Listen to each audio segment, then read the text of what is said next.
Boa noite, gente. Boa noite a todos os ouvintes, a todos que acompanham o nosso podcast. Eu sou Farla Rebeca e hoje a gente vai falar um pouco sobre modelos e processos produtivos, né? Os sistemas produtivos. Eu vou dar início ao podcast falando sobre o toyotismo. O toyotismo é um modelo de produção industrial que surgiu no Japão, no final da década de 70. Como alternativa ao Fordismo, foi desenvolvido por Taiichi Ohno e Eiji Toyoda e implementado nas fábricas japonesas da Toyota. A principal característica do toyotismo é a adoção do sistema Just-in-Time, que busca aumentar a eficácia da produção através do atendimento à demanda dos consumidores, evitando a formação de grandes estoques de matérias-primas e produtos acabados, além de reduzir ao máximo o desperdício. Nesse tipo de produção, usa-se tecnologia de forma intensiva e emprega-se mão de obra altamente qualificada e multitarefas, além de um rígido controle de qualidade, realizado durante todas as etapas da produção. Modelo de produção introduzidos nas montagens japonesas possui características bastante distintas daquelas observadas até então nos sistemas norte-americanos. Uma das principais diz respeito à estocagem das matérias-primas, sendo um país dependente da importação de produtos primários destinados à indústria, à criação de grandes estoques e ao que se tornava mais onerosa para as fábricas japonesas. No toyotismo, não existem estoques nem de matérias-primas, nem dos produtos finalizados. Adotou-se o sistema Just-in-Time, através do qual o ritmo produtivo, a importação e aquisição de matérias-primas e o processo de entrega ou abastecimento do mercado está em conformidade com a demanda do consumidor, atendendo a prazos pré-estabelecidos. Com isso, tem-se um sistema de produção flexível. A flexibilização da produção se estende para as etapas que vão além da produção e da montagem, caracterizando assim o processo de terceirização produtiva. Isso quer dizer que nem todos os processos são realizados no interior da mesma fábrica, havendo a difusão da produção pelo espaço geográfico e a criação de grandes cadeias produtivas. O trabalho é flexível, o que significa dizer que o trabalhador pode executar diferentes trabalhos e tarefas durante a produção. Com isso, um mesmo profissional pode atuar em quaisquer das etapas produtivas e o seu deslocamento para outra tarefa é determinado caso surja outra necessidade. Isso reduz a quantidade de mão de obra, mas exige um conhecimento mais diversificado por parte do profissional. Além do mais, há uma separação desses trabalhadores em grupo, dentro dos quais as tarefas são atribuídas. Em consonância com o grande avanço tecnológico do produto e do período, isso é a terceira revolução industrial. O toyotismo se caracteriza também pelo emprego intensivo de equipamentos eletrônicos e de alta tecnologia no interior das fábricas, o que pode ser também manejado pelos próprios trabalhadores. Esse novo fato exige, além do amplo conhecimento, um alto nível de qualificação profissional. A inspeção de qualidade e o controle são realizados de forma integral, ou seja, em todas as etapas do processo de produção, esse procedimento é feito de forma minuciosa pelos próprios trabalhadores que detêm autonomia para a execução de reparos, se necessário. Toyota percebeu que o modelo fordista, que era então empregado em algumas fábricas japonesas até a eclosão da Segunda Guerra Mundial, não era mais adequado para o país. Algumas adaptações deveriam ser feitas de modo que a produção fosse economicamente viável e compatível com a realidade do Japão, que é um país pequeno e dependente da importação de matérias-primas.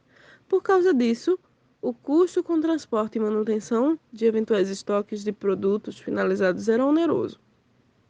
O Japão possuía, além disso, um mercado consumidor comparativamente menor do que os Estados Unidos e que, em contrapartida, exigia maior diversidade dos produtos. O novo modelo desenvolvido por Toyota e Ohno foi inicialmente adotado nas fábricas japonesas da Toyota. A partir dos meados de 1970, trazendo resultados positivos no que diz respeito à eficácia produtiva e a redução também dos custos com processos produtivos, que se espalham rapidamente para outras localidades. Inovações do toyotismo. Entre as inovações estão a ausência de estoques, tanto de matérias-primas quanto de produtos finalizados. Adequação da produção à demanda, resultando em uma boa produção por lotes. Mão de obra multifuncional e altamente qualificada. Fragmentação da produção, no caso, terceirização. Controle de qualidade realizado em todas as etapas e um emprego intensivo da tecnologia no processo produtivo. Agora vamos receber o aluno Nilson Júnior, do curso de Logística, que irá explicar um pouco sobre a metodologia SMED. Vamos falar sobre a metodologia SMED, ou Single Minute Exchange of Day, traduzido para troca de ferramenta em um dígito de minuto. Esta metodologia foi criada na indústria automotiva por Taishi Ohno para reduzir os tempos de setup e preparo de máquina, para facilitar a fabricação em lotes cada vez menores de peças e maximizar o tempo de agregação de valor em uma máquina, minimizando ao máximo o tempo de preparo, ajustes e, consequentemente, o tempo de ciclo efetivo do equipamento. A ideia inicialmente é separar o que é setup interno e externo no equipamento. O setup interno exige que a máquina esteja parada. O externo pode ser antecipado pelo operador ou auxiliar, para que a máquina fique menos tempo possível parada. Após organizar os procedimentos e a mão de obra para antecipar tudo para o setup, deve-se tratar para trabalhar na condição das ferramentas que são trocadas na máquina no processo de setup, remodelando-as ou inserindo dispositivos para que a parte interna do setup se dê o mais rápido possível. Objetivamente, o termo Single Minute é empírico e se trata de uma meta genérica para a equipe alcançar mais ou menos o que já se tenha chego a uma troca de menos de 10 minutos. Pode-se continuar aprimorando as ferramentas, processo e conhecimento para alcançar um setup cada vez menores. De forma simplificada, as etapas de projeto do SMED são: escolher a equipe e uma máquina piloto. A equipe de projeto ideal para o SMED é uma equipe multidisciplinar, para que se possa obter pontos de vista diversos e um bom resultado com baixo custo. A máquina deve ser uma restrição de produção ou gargalo do processo produtivo. Como referência para todos os resultados, deve-se estar disponível um histórico de tempos de setup dessa máquina, ou uma amostra de tempo de referência deve ser medida. Identificar, medir e registrar elementos do setup. Nessa etapa, geralmente, se filma todo o processo de setup. Esse filme deve ser analisado por toda a equipe de projeto para que o processo seja dividido em elementos com tempos definidos e com oportunidades de melhorias identificadas. Deve-se registrar os elementos de cada operador e cada máquina ou recurso em separado. Os elementos podem ser classificados em agregadores ou não agregadores de valor para o processo de setup, de modo a ajudar na identificação de oportunidades de melhoria. Converter elementos internos em externos. Essa etapa consiste em responder a seguinte pergunta para cada um dos elementos internos restantes: existe uma maneira de fazer esse elemento com a máquina em funcionamento? Se sim, como faríamos? Um plano de ação deve ser gerado com ações que transformam elementos internos em externos, sendo priorizado com base nos custos estimados da ação e o benefício em tempo de redução de setup. As ações comuns dessa etapa são o aquecimento regulagem ou montagem prévias, duplicação de conjuntos ou componentes da máquina, ou modificações de projeto. Eliminar, simplificar, sincronizar e reduzir tempos. Essa etapa consiste em responder a seguinte pergunta: para cada um dos elementos, ou a prioridade para os internos. Como esse elemento pode ser realizado em menos tempo? O plano de ação deve ser estruturado sempre com a priorização de custo e benefício de cada ação. O método de trabalho do setup resultante deve ser registrado e padronizado, sendo os operadores treinados. As ações comuns dessa etapa: eliminar ou reduzir ajustes, eliminar ou reduzir deslocamento de operadores, eliminar ou reduzir esperas, definindo uma boa sequência de operação. Os benefícios: com a devida aplicação do SMED se obtêm os seguintes benefícios: redução de custo de produção, pois o setup mais rápido prepara menos tempo de máquina parada, aumento da capacidade de produção, viabilidade de lotes menores, redução de estoque, melhoria de tempo de respostas e mudanças de demanda, pois os setups rápidos possibilitam mais flexibilidade na programação de produção. Agora receberemos o aluno Guilherme Ferreira, que irá explicar brevemente sobre o tema Fordismo.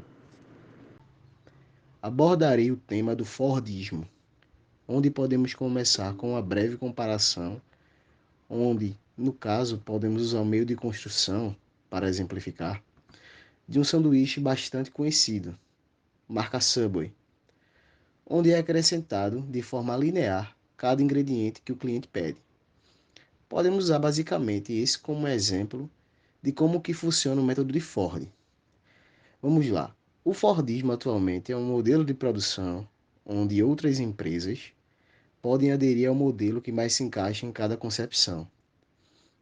No final do século XIX, Henry Ford, observando a ideia de Frederick Taylor, onde se fixavam trabalhadores, inicialmente, em pontos fixos de trabalho na fábrica, tentou e conseguiu fazer de uma forma mais autônoma o deslocamento e passagem do objeto ou produto em seus postos de trabalho. Basicamente, foi a inclusão de uma esteira rolante nas etapas de fabricação dentro do ambiente. E vendo esse inovador método no início do século XX, muitas das grandes empresas iriam aderir ao processo. Só que nem tudo isso pode ser de forma linear, até mesmo devido ao cenário daquela época, pois o cenário industrial encontrava-se aquecido pela expectativa de consumo do ambiente da pós-guerra mundial, que foi a Segunda Guerra Mundial. Dito isso, a indústria buscava produzir sem medida, produzir em massa, que é o termo que melhor se aplica ao Fordismo, que é produção em massa. Um meio de produção de apenas o objetivo é produzir em uma quantidade elevada, sem muita previsão, sem muita planejamento, apenas produzir, produzir e fazer com que consumam. E com isso, dentro desse formato de produção, tínhamos trabalhadores especializados em suas funções e padronização de produtos, pois todos eram feitos de maneira iguais. Isso também ajudou a produzir de maneira mais barata, pois, devido a não ter variedade de produtos, não se tinha a necessidade de uma rebuscada aquisição de matéria-prima. Porém, começamos a ver as falhas nesse sistema fordista, uma vez que percebemos que a produção empurrada acaba sendo muito acumulativa quando o mercado começa a variar em sua necessidade, quando o consumidor começa a consumir menos. De forma mais direta e informal, o Fordismo ele começava a produzir, porém eles não tinham percepção de contar que um dia aquela produção, aqueles produtos iriam realmente a ficar ociosos, iriam diminuir seu consumo, iria diminuir sua busca. E esse era o principal meio de ponto de falha desse sistema de produção. porque era um sistema que acumulava, era um sistema que empurrava. E como a gente teve contato na nossa unidade curricular, o custo de estoque, de estocagem de produtos acabados é um custo muito alto. Chega até a ser mais caro que o mesmo custo de produzir. E o que acontece? Trabalhadores unicamente dedicados em um processo não conseguem facilmente se dedicar a outro. Concentração é a única variedade de produto onde, sabendo hoje em dia da variação de gosto e da demanda, não se pode garantir em fabricação linear empurrada. Ou seja, os trabalhadores estavam tão dedicados em uma coisa que não conseguiam se adaptar às mudanças, entendeu? O único foco era apenas produzir aquele produto, cada um produzindo seu produto. Atualmente, pouca ou nenhuma fabricante sente segurança em utilizar a linha de pensamento de Ford, que apesar de ter um custo perceptível menor, devido às chances de acúmulo produtivo, acaba tendo sua efetividade em relação ao custo-benefício anulada. Foi um sistema muito inovador no passado e compatível com o breve cenário de antes, mas hoje em dia, com a variação alta do mercado, não deve se produzir mais que o demandado de consumo. E com isso a gente acaba a nossa breve explicação sobre Ford. Obrigado, pessoal.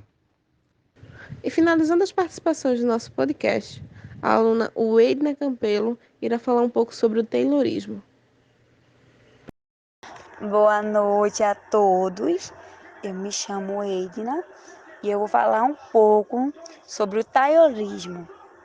E a pergunta que não pode faltar, que é primordial, é o que é taylorismo? Com a teoria fabril do período da industrialização mundial, embasou os principais modelos produtivos no século XIX. O método está intimamente ligado com as revoluções industriais e o capitalismo. O taylorismo é basicamente o sistema de organização do trabalho que foi criado pelo engenheiro norte-americano Frederick Taylor, de 1856 a 1915, com o qual se pretende alcançar o máximo de produção e rendimento, com o mínimo de tempo e esforço. Taylorismo, ou administração científica, é o modelo de administração Taylor. Ele foi considerado o pai da administração científica e um dos primeiros sistematizadores da disciplina científica da administração nas empresas. Como funciona esse sistema ou como ele foi projetado? No início, o trabalhador de produção, cada indivíduo, ele deve cumprir sua tarefa no menor tempo possível, sendo premiados aqueles que se destacam por ter cumprido o tempo que foi cronometrado. As primeiras características desse sistema é a organização e divisão de tarefas dentro de uma empresa. Com o objetivo de obter o máximo de rendimento e eficácia, com o mínimo de tempo e atividade, o taylorismo ele não é um modelo de produtividade, e sim uma análise de teoria de organização do trabalho e de administração de avanço da prática de gestão, estudo da eficácia do local de trabalho, cooperação entre trabalhadores e gerentes. Basicamente, é um trabalho em equipe. É isso aí, galera. Espero que vocês tenham gostado do conteúdo do nosso podcast. Boa noite e até a próxima.